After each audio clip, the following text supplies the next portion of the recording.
Starting in 5 seconds. Mr. Vice Chairman, Sir, I appreciate and welcome the various steps taken by the government so far to arrest the increasing trend in the prices of several commodities.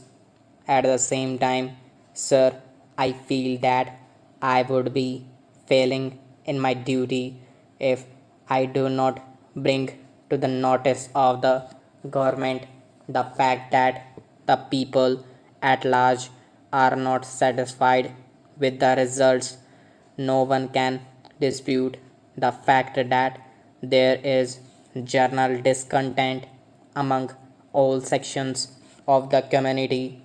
Sir, in the last two budgets, our finance minister granted a number of concessions to the various industries, but I wish to point out that none of these benefits were passed on the consumers.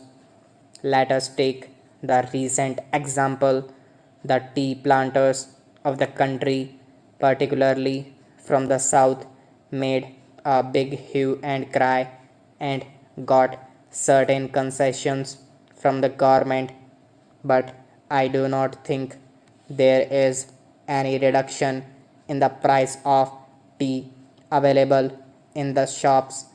Let us also take the example of edible oil.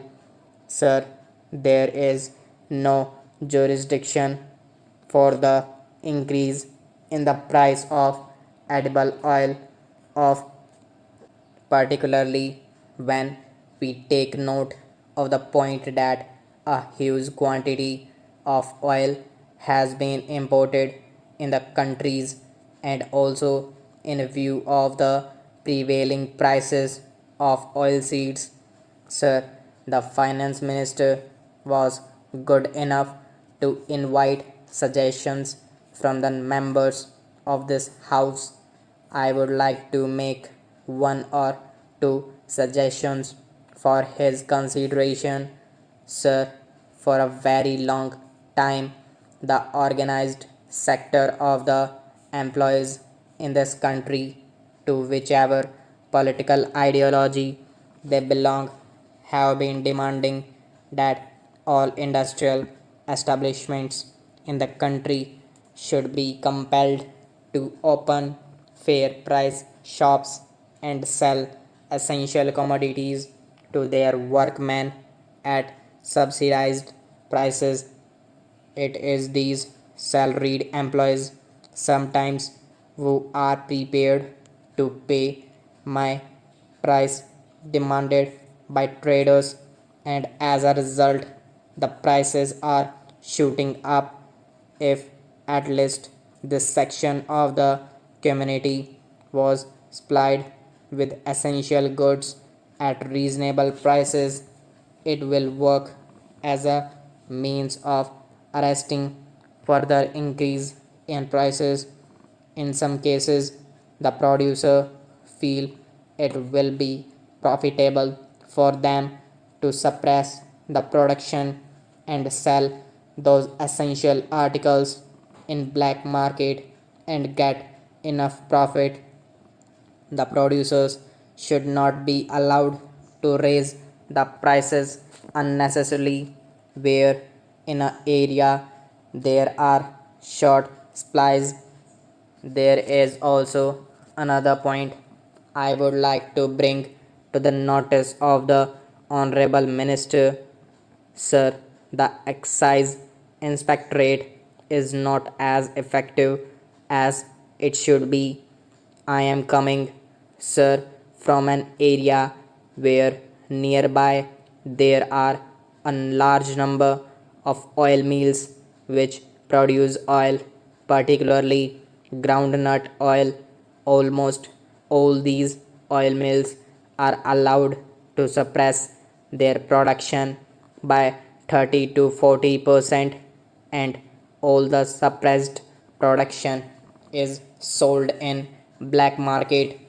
If they are brought to the regular production list and regular market and regular sales, the pressure on oil prices may not be that much as we are having today.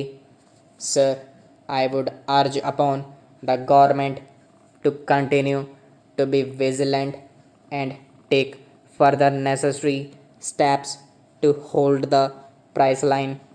Before concluding, sir, I would like to appeal to all my colleagues, particularly those in the opposition, not to support any action which disrupts production, leading to shortage and consequently further increase in price, far from helping the government in bringing down the prices.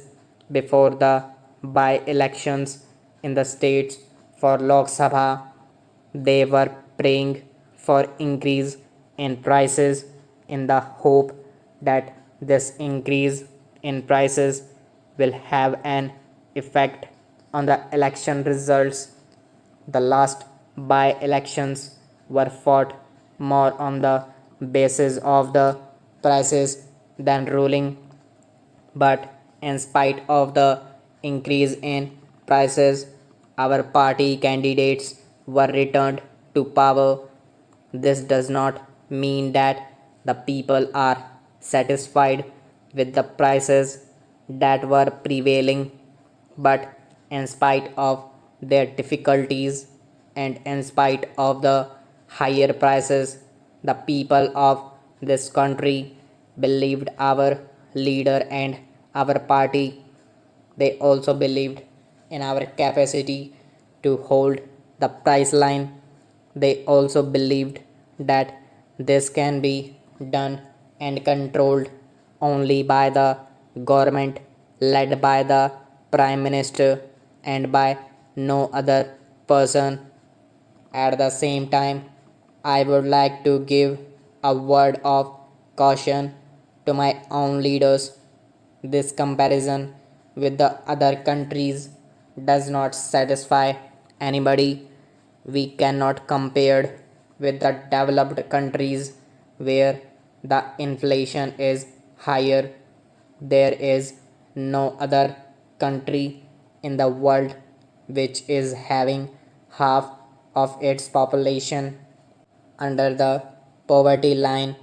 Therefore, what is needed now is not statistical comparison but action and nothing but action.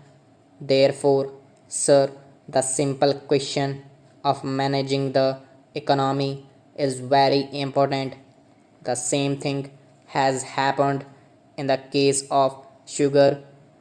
Even when the government had ample sugar stock, they did not care to release the stocks to bring down the price when the sugar was selling at rupees 14 to rupees 16 per kg. Stop.